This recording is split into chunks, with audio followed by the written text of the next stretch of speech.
Hello guys! Ano ga? Kamusta? This is Ide of Ano Ga Vlog, a small YouTube content creator na naglalayong turuan din yung mga baguhang content creator when it comes to YouTube at sa mga bagay-bagay na may kinalaman dito. Kaya kung ikaw ay bago lamang na content creator, I suggest you hit that red button to subscribe and the notification bell para lagi kang updated sa mga videos ko. And I promise you, marami kang matututunan sa mga uploads ko.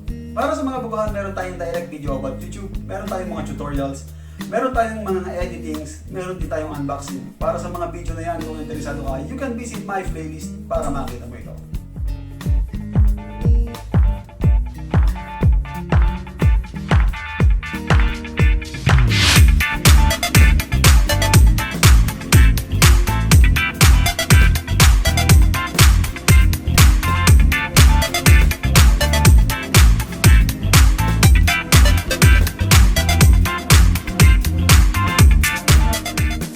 Pag-usapan natin is about chapter or section sa mga YouTube video.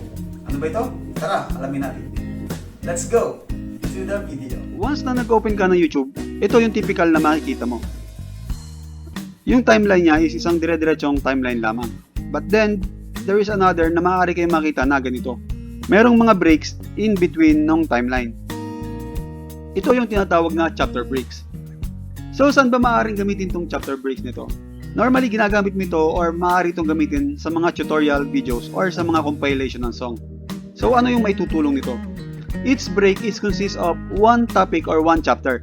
At bawat chapter is meron siyang pangalan. So, as you can see, every time I move my mouse, meron siyang pangalan. So, paano ba siya makakatulong?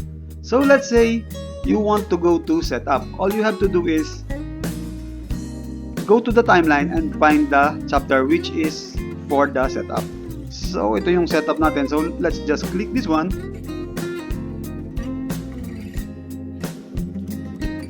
And instantly, nasa setup na tayo ng tutorial video. Paano ba ginagawa ang chapter break? So, all you have to do is go to your YouTube studio. Then, edit the description of the video na gusto mong lagyan ng chapter break. So, paano ba siya ginagawa?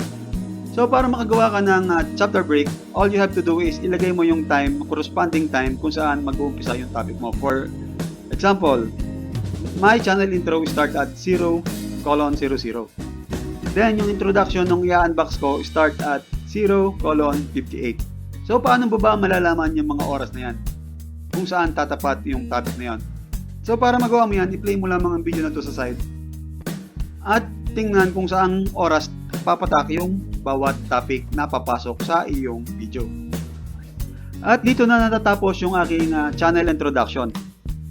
And ang susunod na topic is yung introduction ng item na aking i-unbox or i-review. Kaya inilagay ko yung 0:58 para sa introduction ng item. This video, we are going to make a review of a microphone. At natapos na yung introduction ng ating item at 2:29 or at 2:29. So, at 2:30, nag-umpisa na tayo ng panibagong topic which is yung what's in the box. Ito na guys yung ating Boya BYM M1 Universal Cardioid Microphone. So, ano ba yung laman ng box niya? Ito siya. And then, kapag natapos mo nang ilagay lahat ng oras na yan sa description mo, just save it and automatically magkakameron ka na ng chapter break sa iyong video.